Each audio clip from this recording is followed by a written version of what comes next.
যি সময়ত সমগ্ৰ দেশ পৰাধীনতাৰ শিকলিত বন্দী আছিল, যি সময়ত আমাৰ সমাজত আছিল কেৱল অন্ধকাৰ আৰু শোষণ, আৰু ঠিক সেই সময়তে অসম বুকুত জন্ম হৈছিল এটা ধুমুহাৰ, যাৰ নাম আছিল কলাগুৰু বিষ্ণুপ্ৰসাদ ৰাভা।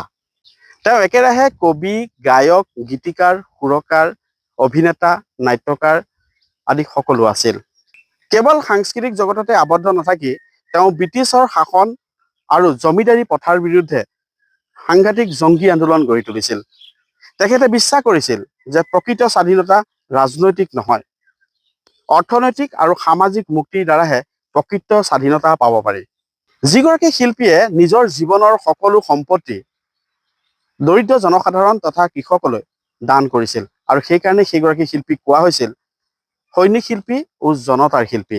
আৰু আজি সেই জনতাৰ শিল্পীগৰাকীৰ আজি মৃত্যুবাৰ্ষিকী, আৰু এই মৃত্যুবাৰ্ষিকীত আমাৰ তৰফৰ পৰা জনাইছোঁ বহুত বহুত শ্ৰদ্ধাঞ্জলি।